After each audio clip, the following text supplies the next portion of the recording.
Assalamualaikum warahmatullahi wabarakatuh. Perkenalkan, nama saya Rajas Mulia Akbar dengan NIM 0104211013. Saya merupakan mahasiswa dari jurusan Manajemen Dakwah semester 4. Saya di video ini akan menjelaskan tentang pengertian metode hadis maudhu'i pada mata kuliah hadis tematik yang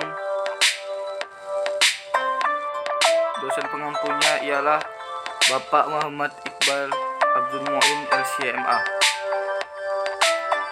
Baik, langsung ke penjelasan pertama, yaitu pengertian hadis. Hadis secara harfiah berarti berbicara, perkataan atau percakapan. Dalam terminologi Islam, istilah hadis berarti melaporkan, mencatat sebuah pernyataan dan tingkah laku dari Nabi Muhammad. Menurut istilah ulama ahli hadis yaitu apa yang diriwayatkan dari Nabi baik berupa perkataan, perbuatan, ketetapannya, takrir, sifat jasmani atau sifat akhlak, perjalanan setelah diangkat sebagai Nabi dan terkadang juga sebelumnya. Sehingga arti hadis di sini semakna dengan sunnah. Dengan kata lain, hadis menurut pengertian bahasa mempunyai beberapa arti, yaitu jadid atau sesuatu yang baru, lawan kata dari kodim atau sesuatu yang lama. Qorib atau dekat, lawan kata dari ba'id atau jauh. Dan khobar atau berita, yaitu sesuatu yang diberitakan, diperbincangkan, dan dipindahkan dari seseorang kepada orang lain. Sedangkan hadis menurut istilah, ada perbedaan pendapat antara ahli hadis dan ahli usul. Menurut ahli hadis ialah seluruh perkataan, perbuatan, dan hal ihwal tentang Nabi Muhammad SAW. Sedangkan menurut yang lainnya ialah segala sesuatu yang bersumber dari Nabi baik yang berupa perkataan, perbuatan maupun ketetapannya.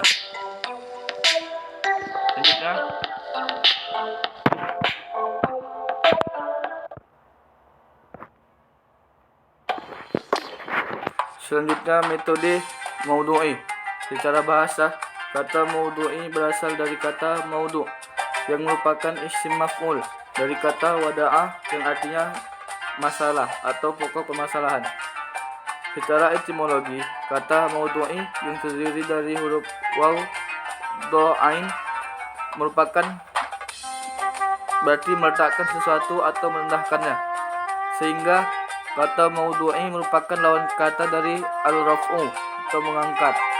Pengertian maudhu'i menurut terminologi ialah mengumpulkan hadis-hadis yang terpecah-pecah dalam kitab-kitab hadis yang terkait dengan topik tertentu, kemudian disusun dengan sebab-sebab munculnya atau pemahamannya dengan penjelasan dan pengkajian dalam masalah tertentu. Selanjutnya, unsur-unsur metode tematik. Ada 4. Yang pertama, menentukan topik atau judul yang akan dikaji. Yang kedua, mengumpulkan hadis-hadis yang terkait dengan topik yang telah ditentukan. Yang ketiga, melakukan pensyarahan atau pengkajian sesuai dengan tema. Dan yang keempat, yaitu memilih salah satu atau seluruh aspek ontologis, epistemologis, dan aksiologis yang terkait dengan tema. Selanjutnya, ciri-ciri metode maudhu'i. Ada 3. Yang pertama, menghimpun hadis-hadis yang membicarakan satu topik tertentu atau permasalahan tertentu. Yang kedua, memahami makna dari masing-masing hadis. Yang ketiga, memahami hadis secara komprehensif dengan menggunakan pendekatan tematik. Selanjutnya, pengertian hadis maudhu'i menurut para ahli. Ada 2.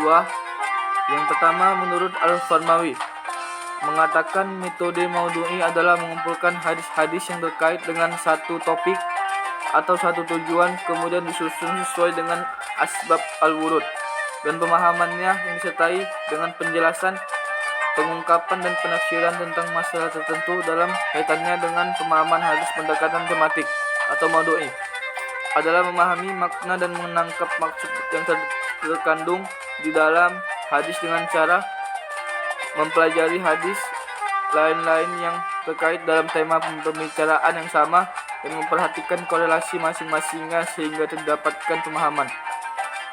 Yang kedua, menurut Mustafa Ismail, mengatakan bahwa yang dimaksud maudhu'i adalah meletakkan sesuatu pada suatu tempat. Maka yang dimaksud dengan metode maudhu'i adalah mengumpulkan ayat-ayat yang bertebaran dalam Al-Quran atau hadis-hadis yang bertebaran dalam kitab-kitab hadis yang terkait dengan topik tertentu atau tujuan tertentu, kemudian disusun sesuai dengan sebab-sebab munculnya dan pemahamannya dengan penjelasan, pengkajian, dan penafsiran dalam masalah tertentu tersebut. Selanjutnya, langkah-langkah pengkajian hadis dengan metode tematik. Yang pertama, menentukan tema atau masalah yang akan dibahas. Yang kedua, menghimpun atau mengumpulkan data hadis-hadis yang terkait dalam satu tema baik secara lapas maupun secara makna melalui kegiatan takhris al-hadis. Yang ketiga, melakukan kategorisasi berdasarkan kandungan hadis dengan memperhatikan kemungkinan perbedaan peristiwa wurudnya hadis atau tanawur dan perbedaan periwayatan hadis. 4. Melakukan kegiatan iktibar dengan melengkapi seluruh sanad. Yang kelima, lakukan penelitian sanad yang meliputi penelitian kualitas pribadi perawi, kapasitas intelektualnya, dan metode periwayatan yang digunakan. Yang keenam, melakukan penelitian matan yang meliputi kemungkinan adanya ilat atau cacat dan syadz atau kejanggalan. Yang ketujuh, mempelajari tema-tema yang mengandung arti serupa.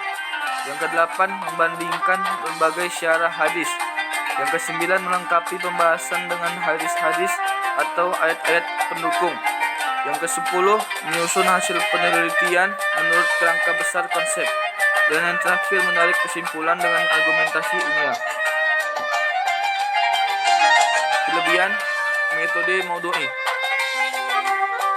ada 3, yaitu yang pertama, sebagai dimaklumi, hadis-hadis yang banyak dalam setiap kasus sebagai dampak riwayat dengan makna atau cara rekam sahabat yang berbeda, atau boleh jadi akibat penyampaian hadis yang berulang oleh Rasulullah memperlihatkan keragaman lafal atau redaksi-redaksi yang beragam.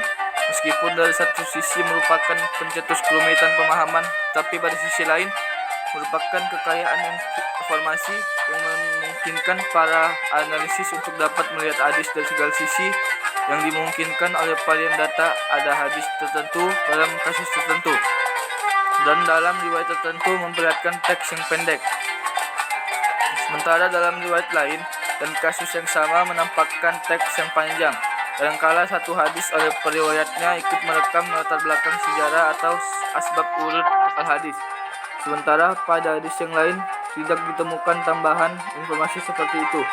Dengan mempertimbangkan semua hadis yang ada dalam satu kasus antara satu dan hadis lain dapat mendukung tidak saja dalam penguatan sumber atau kesahihan hadis, melainkan juga dalam kejelasan makna.